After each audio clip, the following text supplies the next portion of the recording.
Tonight, a new ban on ATV use in the province as crews continue to battle wildfires, and the RNC seeks an arrest in connection with fires in the downtown last night. We will be issuing an order to declare a province-wide restriction on off-road vehicle use. And we suspect that one person is responsible for multiple fires in this case. The hills were on fire, and it was like an apocalyptic horror film. We're dealing with a very serious situation.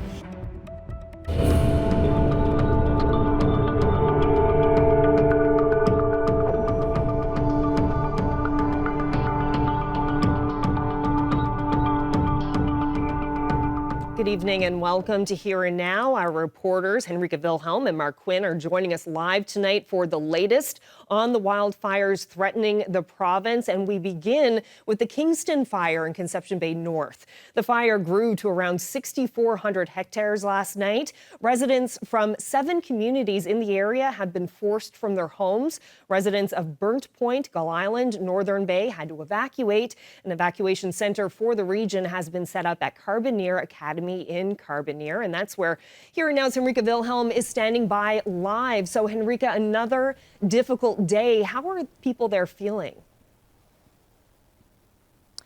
Well, helpless probably sums it up best for a lot of them. Of course, the evacuees here see the growth in the fire every day, and they know that resources are now also being split between this area and Paddy's Pond. During the government briefing yesterday, Premier John Hogan said that there have been significant losses in the Conception Bay North region. And there's also a lot of talk amongst residents themselves about which structures they believe gone. Eugene Howell is among those who think their home is lost. I feel like it's a slow death, like you got the call that someone is going to die, but I'm going to lose my mother's family home, where I grew up in my own home. My 2 brothers are there. We all live on the ocean and Northern Bay Sands, the beautiful trees. It's very hurt.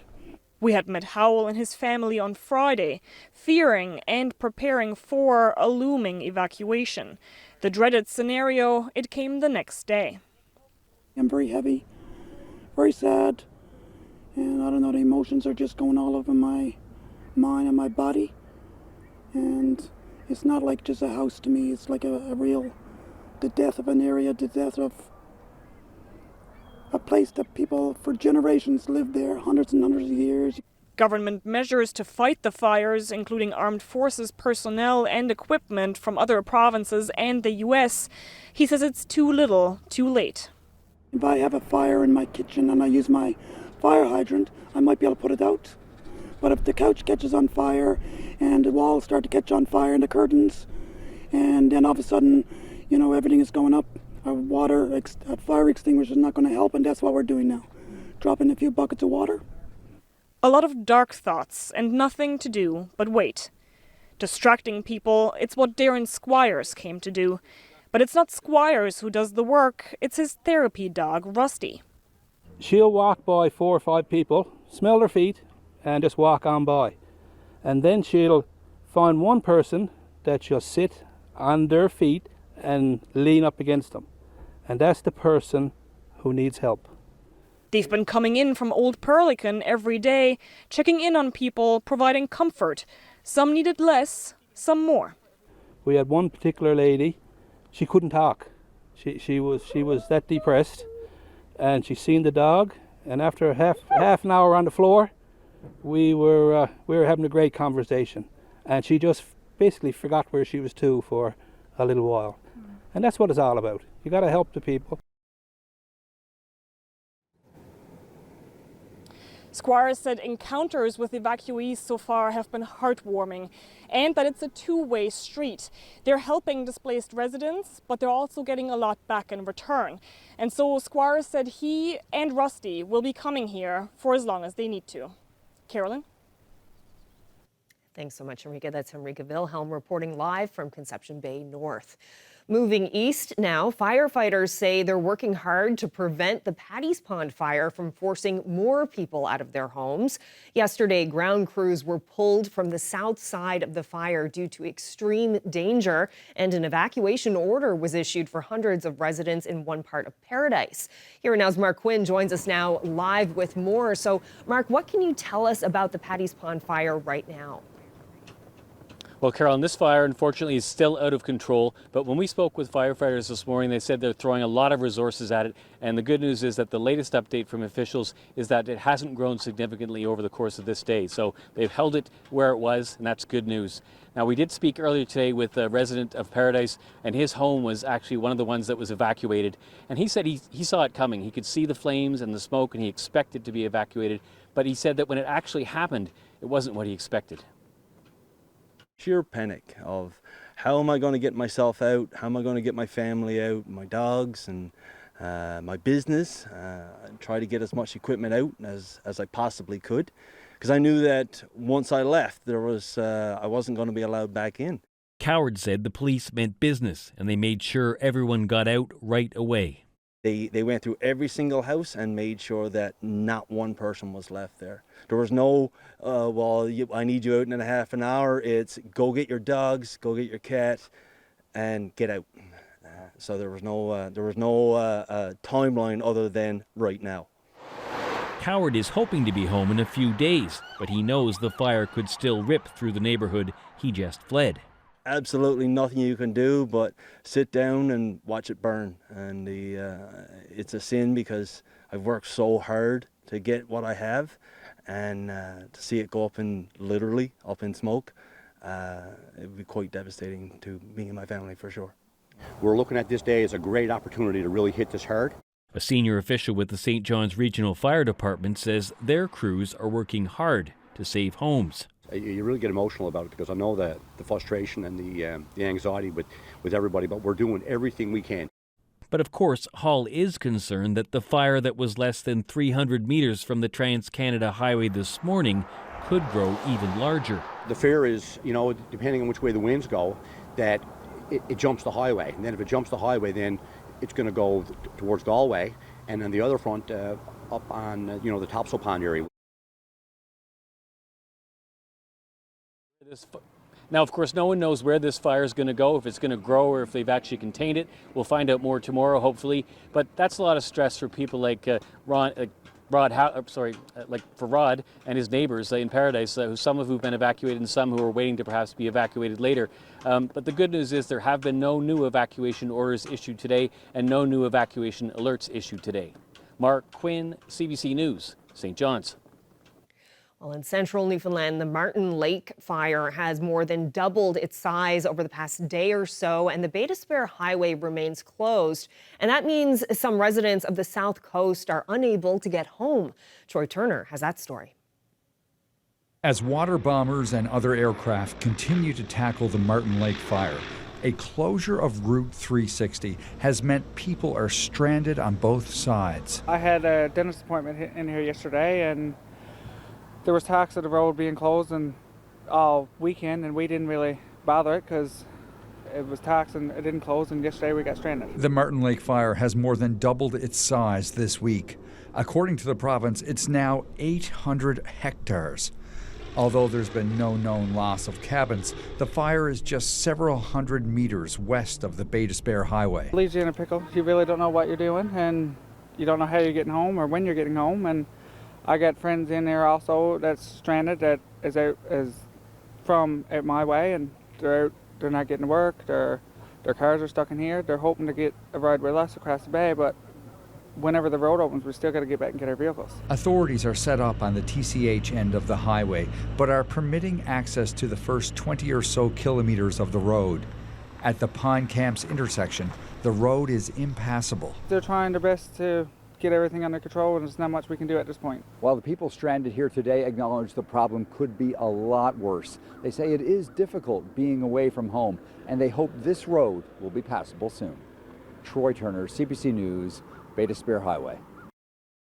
Well, ATVs, quads, side-by-sides, and dirt bikes are not allowed in forested areas of the province for the time being. It's all part of the province's new off-road vehicle ban. Premier John Hogan says it's necessary as part of the effort to curb the wildfires throughout the province.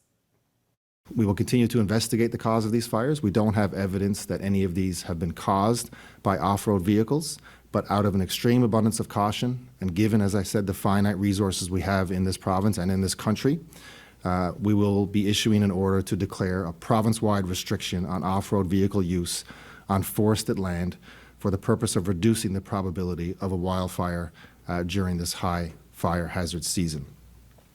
This has been a recommendation we received from the department for the minister to make this declaration. It will be in place until Sunday, August 17th, 2025. And of course, we will review that decision before that time, and if necessary, we will extend it. And of course, the fire index can change day by day, and this does apply to areas where there is a high fire index, which does cover almost the entirety of the province right now.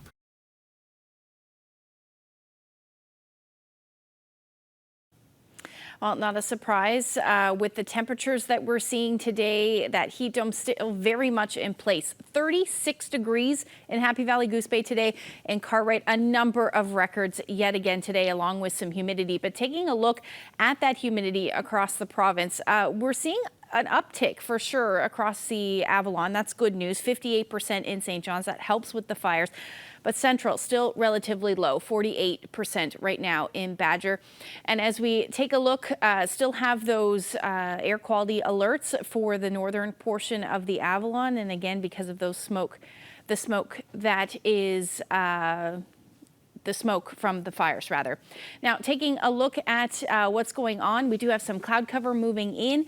That is great news. If we take a little bit of a look south, that area of low pressure that I was talking about is likely what is going to bring us some showers as we head through the day tomorrow. Then we've got a cold front, so watch that. As we head through the day tomorrow, we'll likely see some shower chances. Light showers, but still that chance. Then we've got a cold front that will move through. This will bring some more significant showers with it, potentially some thunderstorms though, but we'll see those showers and rain by the time we get into Friday. That will move through and drop the temperatures. Much needed relief. As far as the amount of rain goes, significant rain possible through Central, still looking at about 5 millimeters of rain across the Avalon.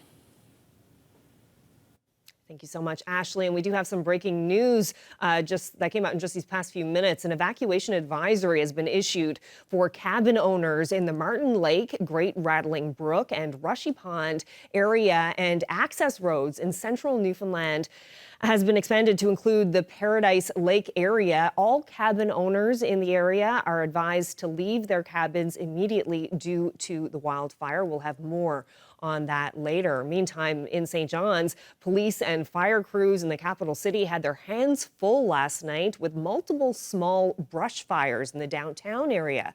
The RNC responded to 4 fires between 10:30 p.m. and 12:30 a.m. In the areas between La Marchant Road and New Gower Street. Now, police believe those fires were deliberately set, and they have a suspect and are pursuing an arrest. We do believe they are suspicious in nature, and we suspect that one person is responsible for multiple fires in this case. I think what is concerning to our department is that, there's people who are deliberately setting fires in our region. Our crews have been able to handle that. They're very skilled to do that. We're very proud of the work that they've done and how quickly they handled the situations last night. But as we've seen with Paddy's Pond, sometimes it's out of our hands, and, if someone is maliciously setting fires, that could become a major fire in a downtown area. Now we are pulling more resources. We only have so many trucks, apparatus, equipment, personnel. So one major event that we're dealing with now is enough. We don't need to see that in the middle of our city. Well, the province is adding a Sikorsky helicopter to its fleet of aircrafts that will be battling the wildfires. Premier John Hogan says the province is sparing no expense on trying to put out these fires. The Blackhawks from Utah, I think, are don't hold me to this, but about $3.3 million. The Raptor, which we procured this morning, late last night into this morning, is about $2.1 million.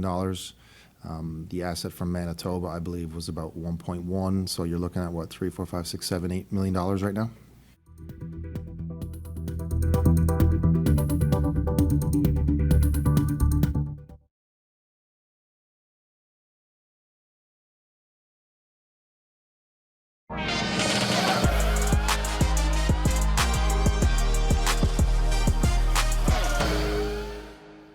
Well, it's the 5th day of Canada Games competition in and around St. John's, and despite the wildfires, organizers and athletes are doing their best to push on. Some sports venues have been moved to keep everyone safe, including soccer. Now, Jeremy Eaton joins us now live to explain that at 11 o'clock this morning, Team Newfoundland and Labrador's men's soccer team took the field for penalty shots. So, Jeremy, how does that work?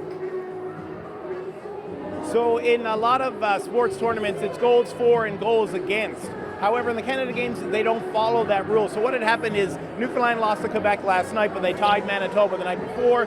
Manitoba lost to Quebec, so they had to have a shootout to see who will move on to the next game. So basically what you had is 11 a.m., a number of players, 5 from Newfoundland and Labrador, 5 from Manitoba, stepped up to the line for a penalty shootout just to see who would move on to the next round.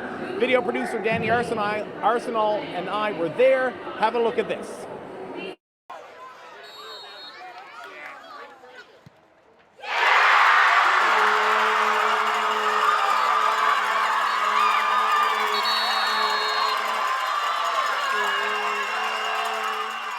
Is this common just to have a penalty shootout for a tiebreaker?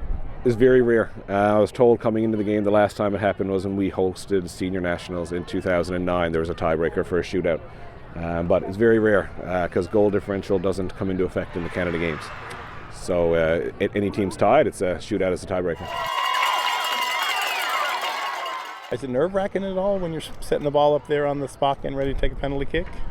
I guess a little bit, but I'm confident in what I do, and I've taken like a million penalty shots, so I know I'm going to score.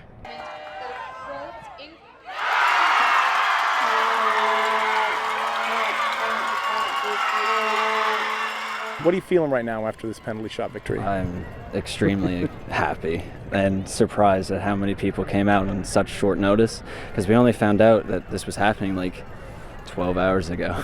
So it's just really cool to see all the support come out and to win the game for us.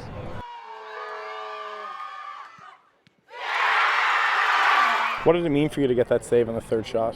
It was unreal. I felt like we had another hope. Gave us almost a second breath of wind. So, kind of gave us even more confidence to go out and finish it. Last night while we were lying in bed, I could just picture the shot over and over and over again. That's what I was doing, and then when I stepped up, I knew where the ball was going to go. So you visualized it, and then you made it happen. Yeah.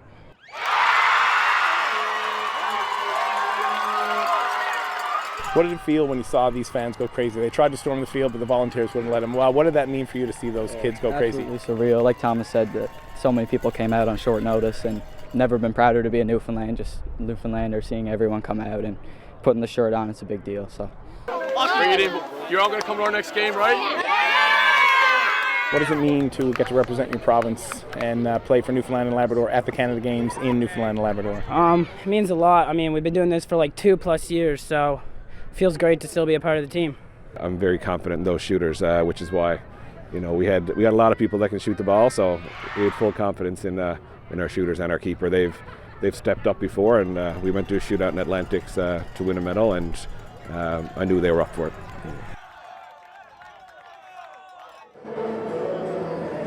So that was what happened earlier today. Right now, what's happening is very loud, and here we're at the Powerplex here in the central part of St. John's. Right now, Team Newfoundland and Labrador women's basketball team is playing against Team New Brunswick. They're currently down by 2 points at halftime, but this is an important game because the winner moves on into the next round. Reporting live for Here and Now, I'm Jeremy Eaton in St. John's.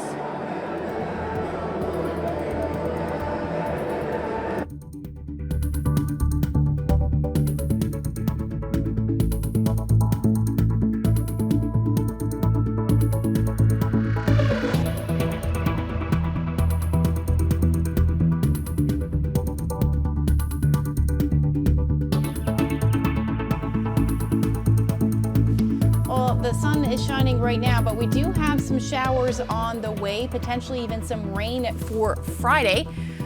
Hopefully this will help, but I'll break it all down for you coming up.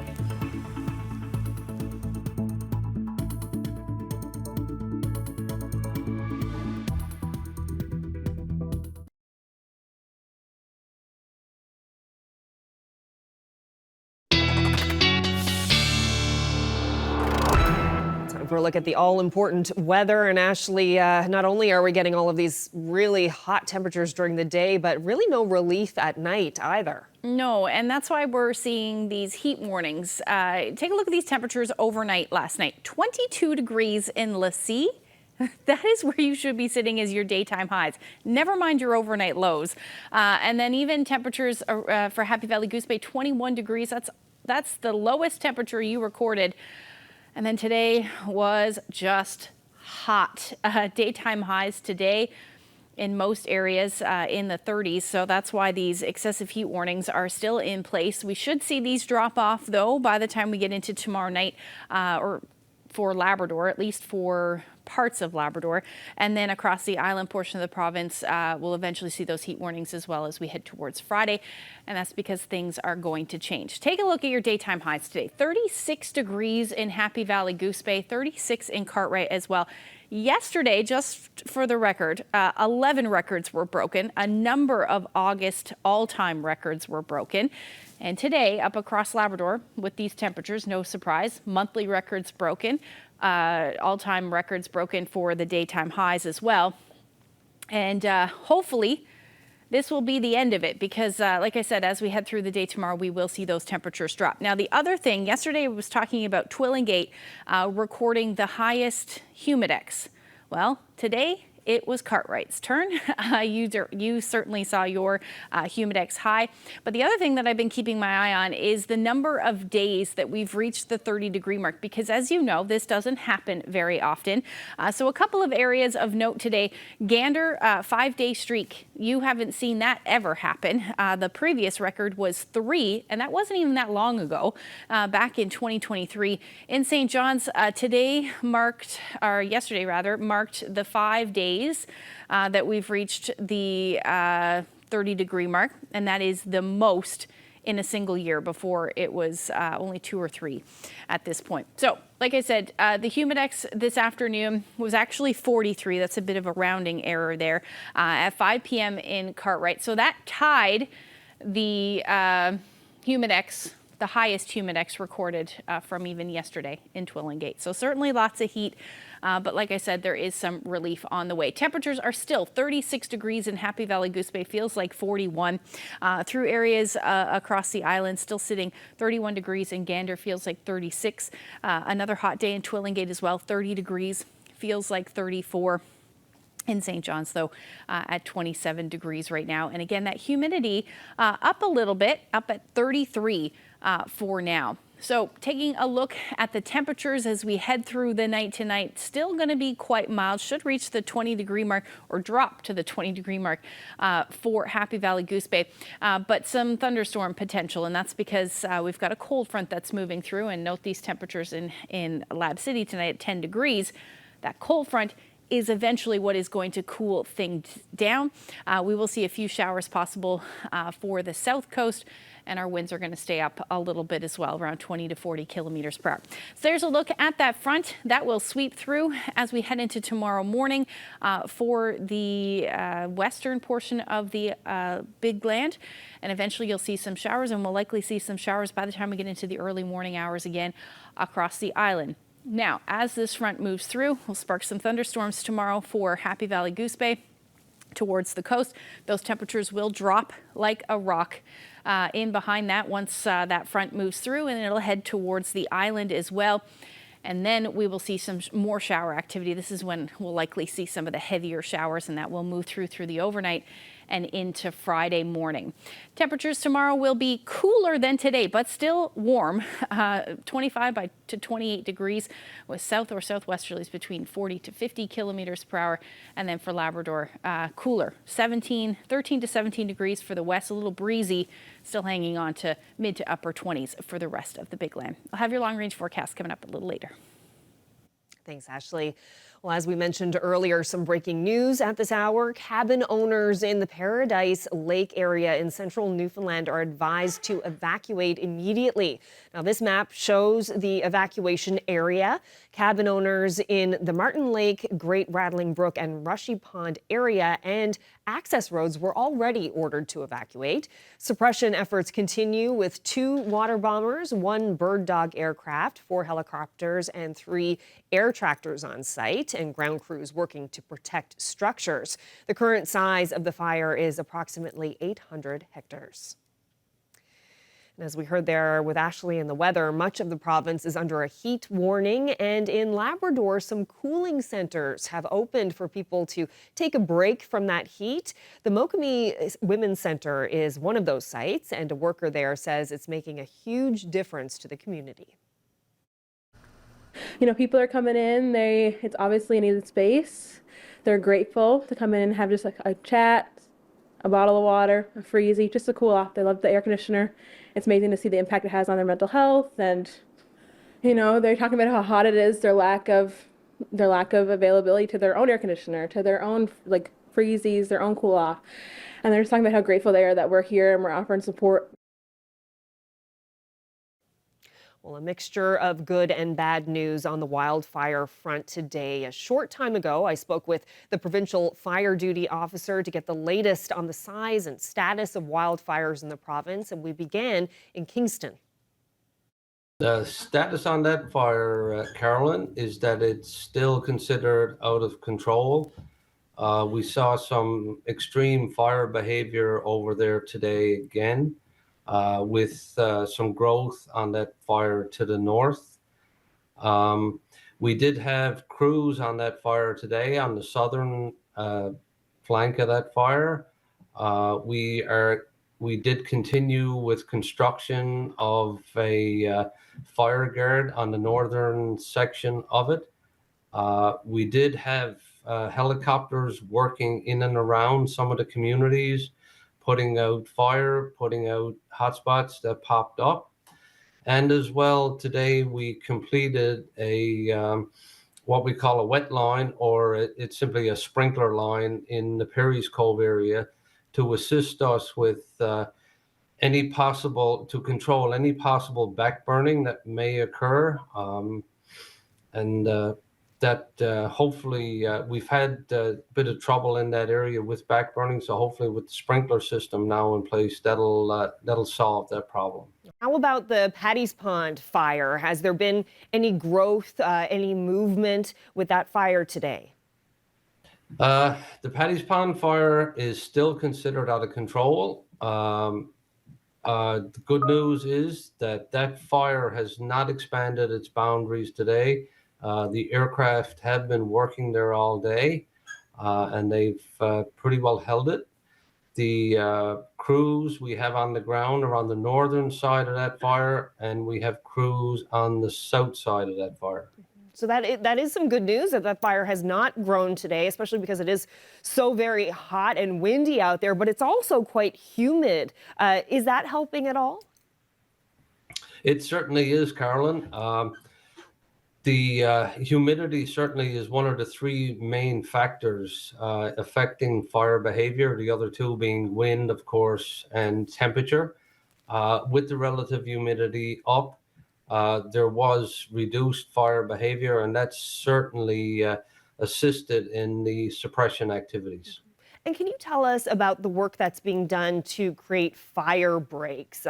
What's happening with that? What that is, Carolyn, is we're using heavy equipment to remove trees and vegetation. The simple way to relate is that we're basically building a road, is what we're doing. We're clearing off vegetation down to the mineral soil, pushing it back probably 6 to 10 meters wide, and just all the vegetation that could burn, we're pushing it to the side and having an area that we can work from, either to set up hoses on it or whatever other tactic we're going to use to stop the fire if it comes towards the guard. And in central Newfoundland, Route 360, the Bay d'Espoir Highway, that remains closed because of the Martin Lake fire. Has the fire shifted direction or moved closer to the highway today? The Martin Lake fire is still out of control. The fire has not moved toward the fire has not crossed the Bay d'Espoir Highway. I don't have a report on how close it is. Very smoky conditions there today. Unfortunately, the fire has made some movement north and has crossed Great Rattling Brook. And there has been some movement to the south. We experienced high winds, high temperatures, and low relative humidities. So we had some increased fire behavior there today. And unfortunately, we've had growth on that fire. In the morning briefing today, Premier John Hogan announced that several more air resources are on the way from other parts of the country and even a couple of helicopters from the United States. How do you expect to use those additional resources? The fire managers and the incident management team that we have established in St. John's, they will assess the capabilities of those resources, and they'll be used wherever the managers feel that the greatest bang for your buck will occur with those assets. And I'm curious, we had some alarming news overnight. The RNC responded to calls about 4 fires in the downtown area. Police believe those fires were set deliberately. And considering everything that's going on right now with all of these fires and the resources being put into it, I'm just wondering what went through your mind when you heard about those fires that apparently were deliberately set in the downtown core. Carolyn, it's very disappointing when you hear that. I know the Premier and the Minister have been quite vocal and quite clear in the message is we don't need more fires. Our resources are stretched. St. John's Regional Fire Department is helping us with the Paddy's Pond fire. So now their resources are out there helping us with that. As I said, it's very disappointing, and I wish people would understand there could be some significant consequences to these fires.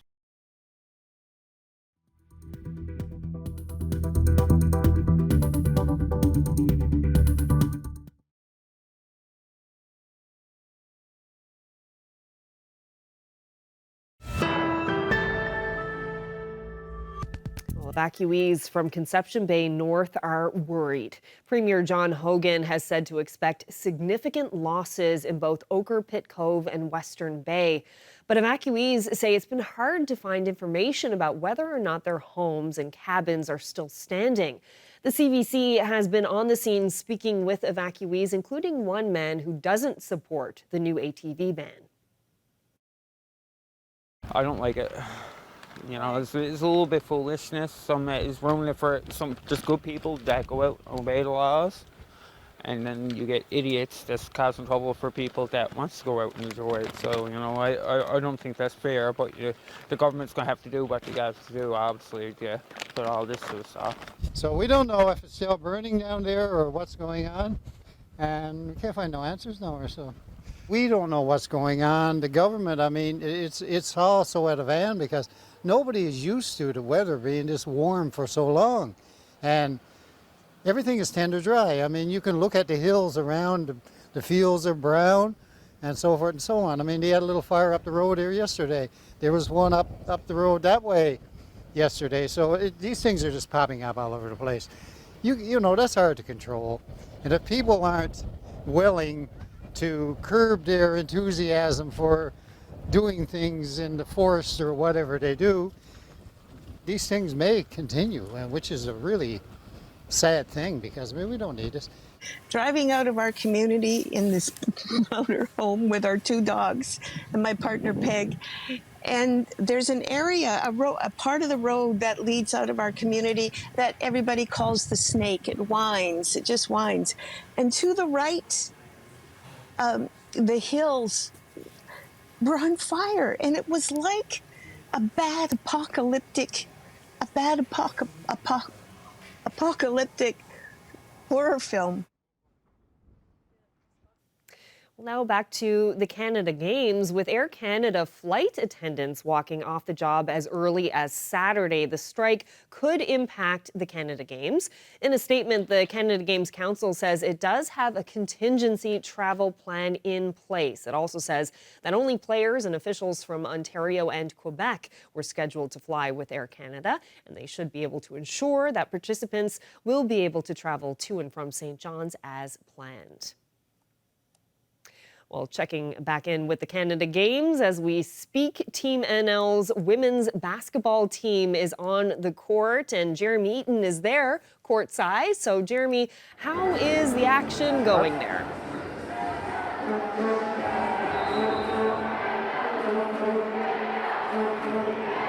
Probably can't hear me because it's so loud in their courtside. Jeremy, I don't know if you can hear me, but wondering how things are going there this evening. Oh, so yeah, it's super loud in here, Carolyn. I apologize. So what you see behind us, Team Newfoundland is up. Team Newfoundland and Labrador is up 38-31. It's the third quarter. And here to talk a little bit about basketball, somebody knows a lot more than me, and that's Judy Byrne, the Executive Director of Newfoundland and Labrador Basketball Association. Judy, thanks for joining us. Thanks for having me. How, from your point of view, how's this week gone in terms of local basketball? Local basketball, well, I think we can tell right now. The stands are rocking, our teams are really playing with heart, and we couldn't ask for anything more, but it's really great for our basketball community to see come out and support our teams on home turf. I know that when people were looking for tickets, one of the hottest tickets to get was basketball. Obviously, this place is loud, it's blocked, but what have you seen? Because you've gone to a lot more games than I. What have you seen in the games that you've seen? I have just seen a lot of heart and hustle. These kids, these athletes have put in 4+ years of training to be on this stage, and all their sacrifices and hard work are paying off. And you can see by what they're doing on the court. I know that these teams start off a number of years before the games. How important is an event like the Canada Games for the growth of basketball in Newfoundland and Labrador? I couldn't hear that. Sorry, what did you say? Sorry. How important is an event like the Canada Games for the growth of basketball in Newfoundland and Labrador? You really can't ask for much more for our young athletes to see, basketball like this on their at home. And again, the stands, looking around the stands at all our young athletes coming out to cheer on, it's amazing for the growth of the sport. And we can see it. Now, in case you're wondering, the ages are varying. What age are the group of the young players here behind us, Judy? So basketball is a U17 sport, but our female team is a very young team. We have an athlete as young as 13. So they're really, pulling their weight and competing against U17 athletes, which is phenomenal. Now, you're being able to run games out of here at the Powerplex, which I'm sure Newfoundland Labrador Sports Center. And also the field house in the works. What have these two venues been like hosting these basketball games? Well, it's just been phenomenal to see that they're jam-packed, but venues alone, it's just a first-class event. And we're very excited and glad that we could host the nation in such great venues. And we thank Canada Games Council and our host. Well, Judy, I appreciate your time. Thank you so much. Always a pleasure to talk to you. That's Judy Byrne, the Executive Director of Newfoundland and Labrador Basketball Association. I'm Jeremy Eaton. I'm reporting live from a very, very loud arena here in St. John's. Thanks, Jeremy. It certainly seems like the crowd is enjoying that game for sure. Yes, very loud. Well, staying with the Canada Games, Newfoundland and Labrador's boys soccer team suffered a crushing loss last night against Quebec, eliminating the team from medal contention. But there was a bright spot on the field this week. Their 17-year-old captain, who rallied from a broken arm just 8 weeks ago, a comeback made possible in part by a local tech company. Ryan Cook reports.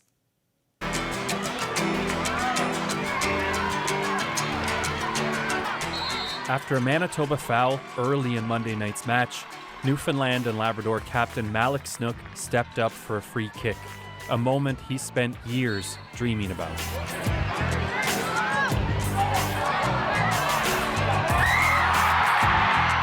This dream came true, but 7 weeks ago, it looked like a nightmare. Snook suffered a broken arm in an exhibition match against the senior team and was told he'd be missing the Canada Games. I heard it, a few people said they heard it like kind of pop, and I kind of felt it like a fuzzy feeling and just a bunch of pain. But to be honest, after that, I kind of all went blank, and then after that, the next morning, I kind of started thinking about it again, but no, I was just devastated. With 2 broken bones, Snook needed a hard cast for 8 weeks, and hard casts are not allowed on the field. Enter Polyunity. The medical technology company had been pitching its removable 3D printed casts to the Janeway Children's Hospital for months. They were just waiting for the right case to come along. Enter Malik last week. So we got a call, and he was a perfect candidate for this kind of casting, which allowed him to keep his arm immobilized after coming out of a full arm cast, but also be able to take it off and do some rehab and training leading up to the Canada Games this week. Doctors cut off the old cast after 6 weeks, and Polyunity went to work making him a new one. For Stephen Ryan, a former Canada Games curler, getting Snook back on the pitch felt personal. I could empathize with that, right? He was really itching to get going and start running again and playing with his team and getting ready for this big event. I mean, you spend years preparing for something, and to have it be derailed like that at the last second is that's brutal. With the cast in place, Snook was back in action. If I couldn't get back that soon, I don't think I'd be playing at all. So, I mean, it was really important for sure. Yeah, if I didn't have that, probably wouldn't be playing.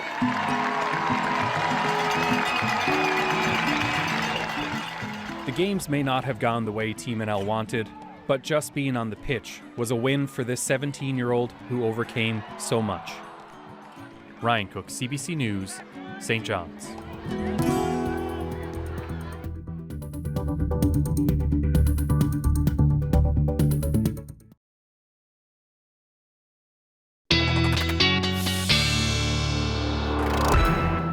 Okay, so we are creeping closer and closer to this possibility of rain. Yeah. Finally, how's it looking? Well, really at this point, tomorrow doesn't look significant. Hopefully we see some good amount of showers for sure. Because at this point, any little bit helps because we've seen nothing. Nothing since July 30th. Yeah, incredible. Yeah, so so we're turning the corner as far as the forecast goes. Temperatures are going to dip a little bit thanks to a cold front, but also the risk of some thunderstorms. So let's take a look at what's going on. As that front moves through Labrador, it will drop the temperatures for you first, but Thursday evening will be a little rainy for you, and then we'll see that front eventually move through across the island as well by the time we get into Friday. I think the best chance of thunderstorms will be through central, along or out ahead of this front really. And in behind that, we see the wind shift, and that is what is going to drop those temperatures through the day. Some clearing in behind there, but we should see some more showers reach the Avalon by the time we get into Friday evening. Again, hopefully this happens, and hopefully it's a significant amount of rain. Temperatures will start to drop, like I said, in behind there. So we're down to where we should be sitting this time of year in the low 20s. Even southern areas of the island will see those temperatures. We'll hang on to the mild temperature, the warm temperatures a little while longer because that front's going to take a little while to move through for Friday for the Avalon. So still looking at a daytime high around 27 degrees. But once that front moves through, we see that rain, temperatures will drop. Very big difference in temperatures up across Labrador. That's 20 degrees colder than it was today in Happy Valley Goose Bay. So you're looking at between 10 to 16 degrees for your daytime highs on Friday. And then as we take a look at Saturday, once that front moves through, we should see some just cloudy periods through the day, maybe a few lingering showers. Some more shower chances will be the story up across Labrador for your Saturday. And that's about it. Daytime highs will drop dramatically. Take a look at these. This is going to be cold compared to what we've been seeing, between 13 and 19 degrees for most of the island. We'll start to rebound a little bit up across Labrador, so upper teens, low 20s will be the story for you on your Saturday, except along the strait where temperatures will stay somewhere around 12 degrees. So Saturday at this point dropping, and then Sunday rebounding back into the 20s. It does look like we'll see a dry weekend, a little bit more cloud cover though. By Monday, some more showers will move in and daytime highs will sit around the 22-degree mark. Overnight lows back to about 10 to 12 degrees. Now for the central areas of Newfoundland, you'll see that drop in temperatures on Saturday, but by the time we get into Sunday and Monday, some more shower chances, especially Monday. And same thing for western Newfoundland. And then for our overnight lows, single digits in some cases. That is certainly going to be cold. For Labrador, you are looking at your temperatures dropping by Monday down to about 13 degrees. Overnight lows about 4 with some clearing late day. And then for western Labrador, you're looking at some showers as well. By Monday, 13 degrees and cloudy periods. Our weather photo today, another smoky sunset there. This one taken in the Caldray Valley. So thank you to Sandra for that. If you have any weather photos you'd like to share with us, we love to see them. You can share them with us at nlphotos@cbc.ca. Oh, that is fantastic. Thank you so much for that, Sandra. And a quick note, too, anyone wondering about government briefings that we've been having once, twice a day sometimes, there is another one scheduled for tomorrow morning at 10 a.m. Yep. So we expect to hear from the Premier and other officials to get an update first thing at 10 a.m. tomorrow, an update on the wildfire situation. So that's on the government website, and we've been running it on our website, cbc.ca/NL as well. So tune in for that for tomorrow, and we'll cross our fingers for rain. Thank you so much for joining us. Good night.